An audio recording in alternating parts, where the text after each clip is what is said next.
9 बज चुके हैं, चलो काम पर लगते हैं। रात को 12 बजे से पहले हमें पूरी तैयारी कर लेनी है। 12:30 से 3:30 के बीच हमें किसी भी हालत में एक दूसरे को अकेला नहीं छोड़ना है। 12:30 से 3:30 के बीच हमें राहुल की तलाश करनी है।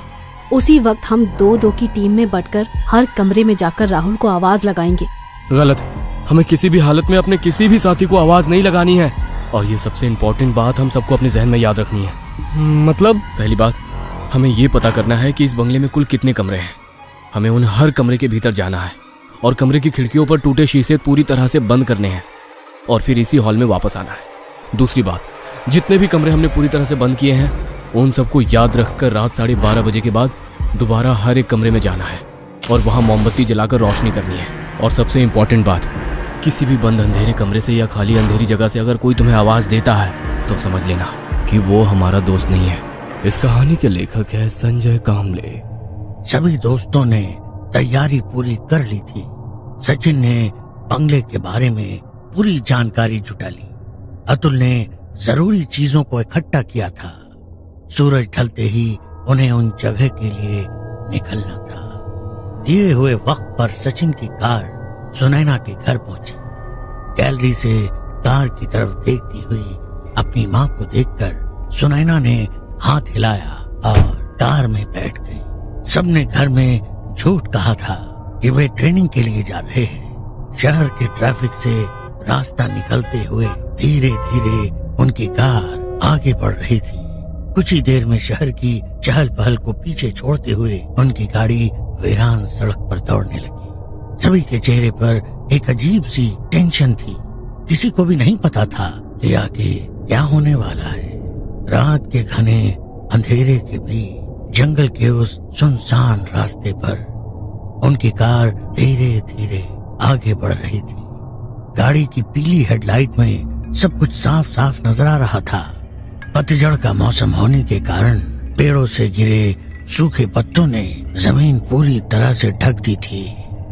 बिना पत्तों के पेड़ जैसे हड्डियों का ढांचा बने इंसानी शरीर की तरह दिखाई पड़ रहे थे। गाड़ी की हेडलाइट में वह इलाका दिल में खौफ पैदा कर रहा था।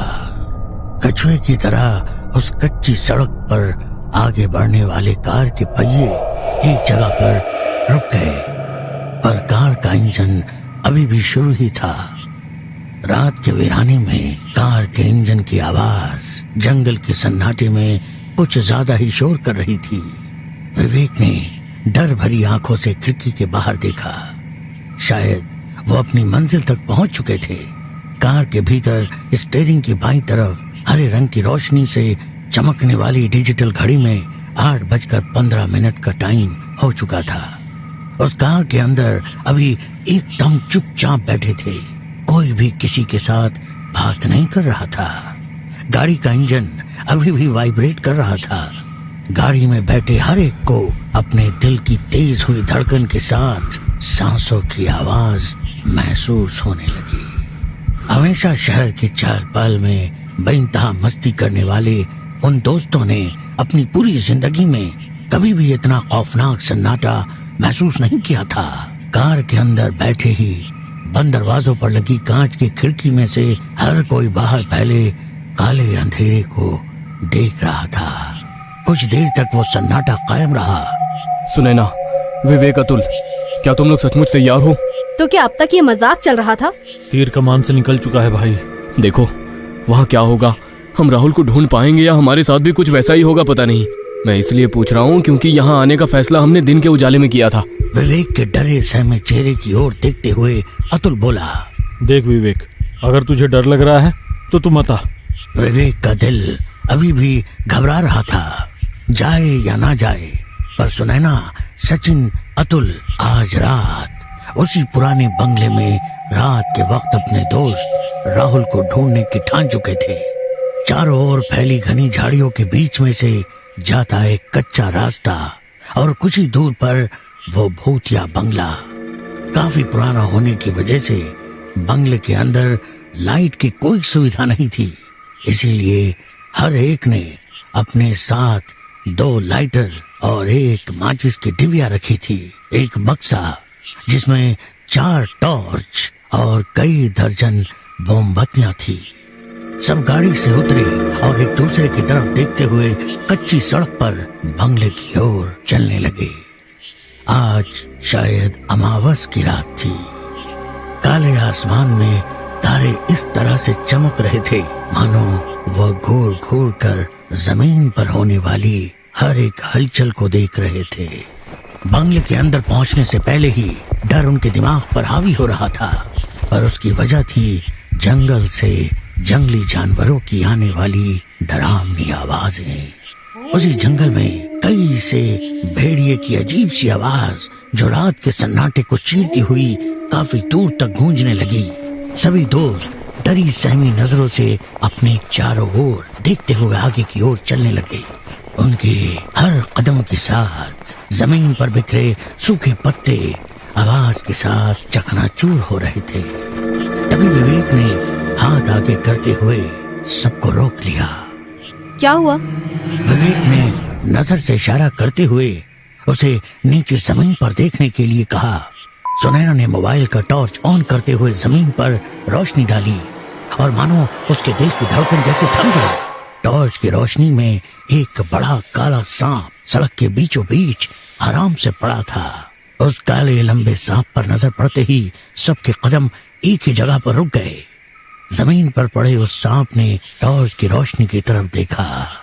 सभी दोस्त चुपचाप खड़े रहकर उस सांप की एक एक हरकत देख रहे थे। कुछ पल से टॉर्च की रोशनी की तरफ देखने के बाद जोर से फुफकारते हुए अपना जहर रोशनी की तरफ फेंका। वो नजारा देखकर डर के मारे सभी 2 कदम पीछे हट गए। तभी वो सांप सरसराते हुए जमीन पर पड़े सूखे पत्ते के बीच से जंगल में कहीं गायब हो गया। अपने तीनों दोस्तों की तरफ देखते हुए विवेक ने थोड़ी डरी सहमी आवाज में कहा, चेतावनी, हमें पहली चेतावनी मिल चुकी है कि अंदर मत जाओ। विवेक की तरफ देखते हुए सुनैना ने कहा, ये रही गाड़ी की चाबी। वाकई में तुझे डर लग रहा है तो तू जा सकता है, हम संभाल लेंगे। और हाँ, अगर कहीं पिकनिक मनाने जाने का प्लान बना तो तुझे जरूर बताएंगे। सुनैना की ये बात विवेक को अच्छी नहीं लगी। यार मैं मजाक कर रहा था। विवेक, आवाज और सुनैना, मोबाइल का टॉर्च बंद करो, इस टॉर्च से काम चलाओ। बोलते हुए सचिन ने अपने पास की लंबी टॉर्च सुनैना को दी।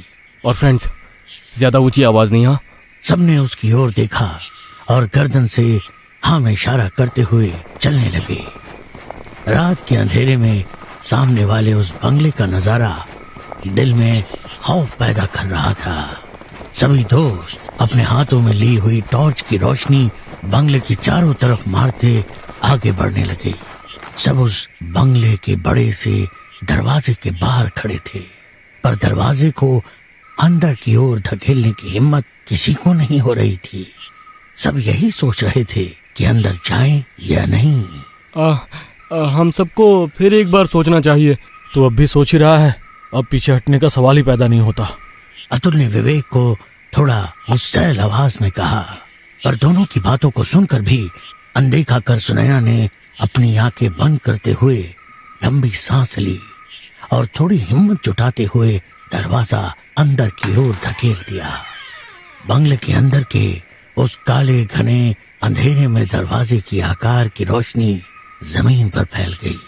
सुनैना ने पहला कदम बंगले के अंदर रख दिया और उसके पीछे पीछे तीनों दोस्त अंदर आ गए। 9 बज चुके हैं, चलो काम पर लगते हैं। अतुल ने सबकी ओर देखते हुए कहा। उसकी बात सुनकर विवेक बोला, रात को 12 बजे से पहले हमें पूरी तैयारी कर लेनी है। 12:30 से 3:30 के बीच हमें किसी भी हालत में एक दूसरे को अकेला नहीं छोड़ना है। विवेक की बात खत्म होते ही सुनैना ने कहा, 12:30 से 3:30 के बीच हमें राहुल की तलाश करनी है।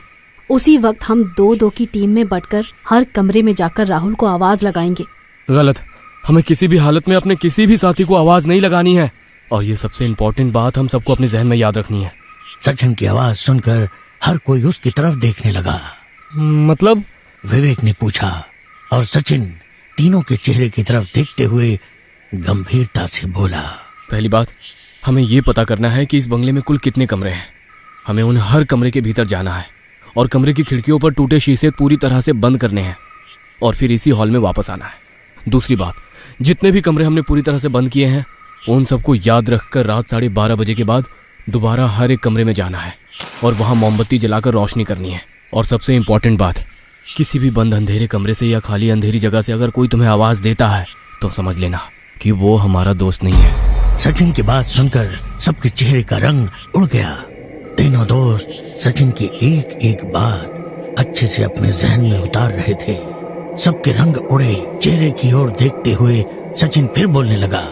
जिस भी कमरे के अंदर तुम मोमबत्ती जलाने जा रहे हो, सबसे पहले उस कमरे के दरवाजे के बाहर से खड़े होकर तुम्हें इस बात को कंफर्म करना है कि भीतर से कोई आवाज या आहट महसूस नहीं हो रही। अगर कमरे के अंदर से कुछ अजीब सी आवाज आती है तो हमें उस कमरे को छोड़ देना है।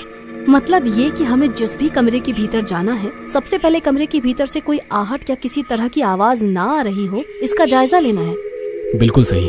अगर कमरे के भीतर सन्नाटा हो तभी उसका दरवाजा खोलना है और वहां मोमबत्ती जलाकर उजाला करने के बाद में जिस कमरे को छोड़ा था उस कमरे के बाहर जाकर दोबारा उस आवाज को सुनने की कोशिश करनी है। अगर सन्नाटा है तो दरवाजा खोलकर हमें वहां भी उजाला करना है। एक बात ध्यान में रखना, हमें किसी को आवाज नहीं लगानी। सभी दोस्त सचिन की एक एक बात सांसें रोक कर सुन रहे थे। यार, ये बात तुम यहाँ आने से पहले नहीं बता सकते? नहीं, अगर पहले बता देता तो मस्ती करने के चक्कर में यहाँ आने से पहले ही तुम सब कुछ भूल जाते। बस हो गया, अब तुम डराओ मत, वैसे भी पूरी तरह से फटी पड़ी है। बोलते हुए विवेक टॉर्च की रोशनी इधर उधर घुमाने लगा। सबसे पहले हमें घर के सभी खिड़की और दरवाजे बंद करने होंगे। जिन खिड़कियों के शीशे टूटे हुए हैं वहां पर कागज या ऐसे ही किसी चीज का इस्तेमाल करके बंद करना होगा जिसकी वजह से अंदर की रोशनी बाहर ना जा सके या बाहर का अंधकार नजर ना आए। सही कहा तुमने सचिन, सबसे पहले यही काम करते हैं, चलो। विवेक के साथ सुनैना, सचिन के साथ अतुल, दो की टीम में चारों दोस्त घर के दरवाजे और खिड़की बंद करने के लिए निकल पड़े। बंगला कई सालों से बंद होने के कारण दीवारों का रंग उड़ चुका था। जगह जगह मकड़ी के जाले दिखाई पड़ रहे थे। सुनैना और विवेक टॉर्च की सफेद रोशनी में घर के निचले हिस्से की हर एक रूम को चेक करने लगे। कई जगह खिड़कियों के शीशे टूटे हुए थे। उन्होंने बैग में लाए हुए न्यूज़पेपर्स निकाले और पेपर टेप से खिड़कियां ढकने में जुट गए।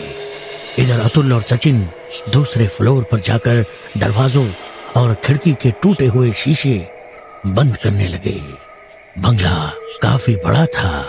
एक एक कमरा उन्होंने दोबारा से चेक कर लिया।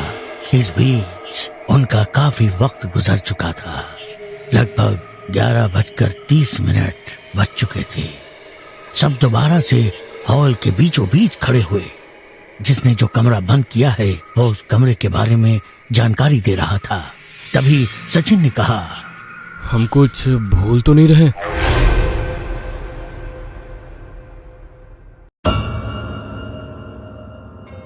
ये कहानी आपको अच्छी लगी हो तो हमें सब्सक्राइब करें, हमारा इंस्टाग्राम और फेसबुक पेज जरूर फॉलो करें। और हाँ दोस्तों, सब्सक्राइब करना भूलना मत।